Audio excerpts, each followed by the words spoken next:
Holy Grail. If you're a gimbal user, you know exactly what I'm searching for, and that is combining the beautiful run and gun simplicity of a DJI RS3 with an EasyRig. Yep, it's a surprisingly easy hack that only takes a few pieces of equipment to do.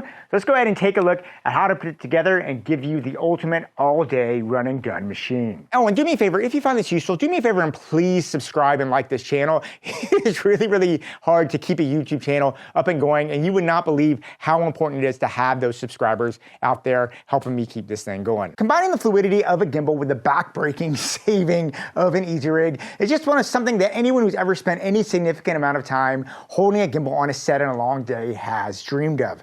Now, the problem with this traditionally has been that an EasyRig requires a top-down connection point, which obviously, if you know anything about a gimbal, will completely destroy how your gimbal operates. So you can't really work this. Now, I have found ways to get around this by kitting out my whole gimbal into a ring system. I've done tons of videos on that. You can check out some links up here if you're interested in that. But that's really for bigger shoots. And I found myself now recently going on a lot of smaller commercial shoots where I wanted the flexibility of this smaller kind of run and gun setup that I have on a DJI RS3 that I don't want to have the whole ring and hook it all up. But I still was going long enough that I really was missing that EasyRig simplicity. So I really went in searching for a combination of how to do it. There's also one other added benefit that I did want is because I do have an EasyRig Stabilite, it does have a little bit of the fourth axis stabilization. So it makes my footage even smoother. Now, luckily, once I actually put my head to it, it was actually a really easy thing to do. And you don't need too many pieces, but I want to go and take a look at what you need if you want to basically have an EasyRig and want to combine it all with the system. Now, the first thing you're going to need is you're going to need to get the proper arms to kind of make your life a little bit easier. Now, for me, I got the DJI twist grip dual handle for the RS2 and RSC. Now, this does work completely fine for the RS3 systems if you have that, but this system is by far the best arm system I've had. I've had it now for several years. It is absolutely fantastic. If you don't have this for your gimbal, I would recommend getting it. I'll put a link down below in case you're interested to get it. Now, the best thing about this is you literally just hook this thing up. I'm gonna hook it up just so you can see it real quick. I'll put the other arm over here. And I kind of operate this in a different way. I don't use both the grips. I only use one of the grips.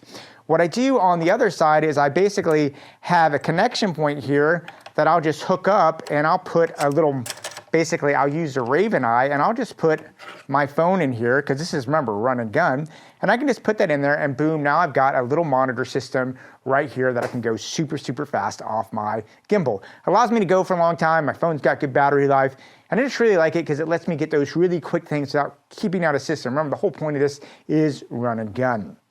Now, the next thing you're going to need is going to be the handle that comes with this DJI twist grip system.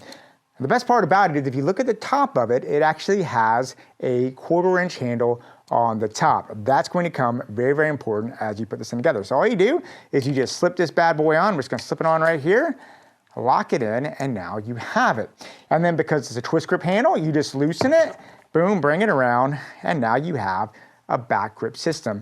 And this is how I tend to like to hold my system when I'm doing run and gun. I like it like this. It lets me go fast. I can go up and down, super smooth. It just tends to be the way that I like to operate my system when I'm doing run and gun gimbal work. Now, once you get the arm on there, you need to go ahead and ready it for the ReadyRig. And this is where you might need something that's a little bit specialized if you have an EasyRig. You need to work with the EasyRig quick release system. Now, the way the quick release system is, it has these little balls that the quick release hooks onto. It's very, very fast. I love this system. I basically have a couple of these that I put on everything I have. And what you have is the balls that come with the quick release system have both 3/8 and 1/4-inch adapters. This is a 1/4-inch adapter. Remember I told you there was a 1/4-inch adapter right there? All I'm gonna do is take it and just screw it right here on my handle. And now I've got a place to put my EasyRig that's super, super fast and convenient. And at that point, all I really have to do now is hook up my EasyRig. Let's go take a look at it. Okay, and boom, so now I have my EasyRig Stabilite on. This also works for the normal EasyRig too, it doesn't really matter. But all I gotta do is bring it down, and then I just bring the quick release down, and you'll see I can quickly hook it on there, and boom, now I'm sitting here, and I'm good to go. I now have a gimbal system ready to go on an EasyRig. All right, so here I am now with this thing set up, and you can really start to see just how beneficial this is, because as you can see, I can just put this here, and look at that. All the weight's off my hands, it just sits there. So what that means is that I've got a very, very smooth ability to operate because all the weight's been transferred to my hips. I'm not burning my arms out over the day as I'm going to shoot, which means I can go for a very, very long time and get a lot of stability. The other thing that's good is because this has an EasyRig system, if you balance it, you can change the height of it. So let's say I want to come up high like this. I can do that. I'm not burning my arms up. It's taking all the weight off. But let's say I want to go down low. I can just pull it down low. And if you look, because it's balanced, it just stays down low. It'll stay there all day as long as I want. Really, really handy tool if you are a gimbal user. It just really expands your ability to shoot, get more interesting shots, and more importantly, get better shots while you're out in the field. And where I've really found this really benefiting me lately has been I've been doing a lot of commercial and architectural settings where it requires me to go in like big buildings. I have to go very, very quickly in multiple locations. And being able to just literally strap this to my body and be able to go for a solid hour, hour and a half without putting it down. It doesn't physically tire me out, and it lets me get really smooth, beautiful shots with all the flexibility I want from a gimbal, but with the back-breaking savings of an EasyRig, makes this an incredible, incredible addition. Anyway, guys, I just thought this was something, if you are a gimbal operator, you would find very interesting. It's helped me out a ton, and I think it's one of those things that if you're doing it, will probably help you as you go out there. I'd love to hear what you had to say this. Leave me any notes and comments down below. And yeah, go out there, leave me any notes and comments down below, and yeah, I'll talk to you soon.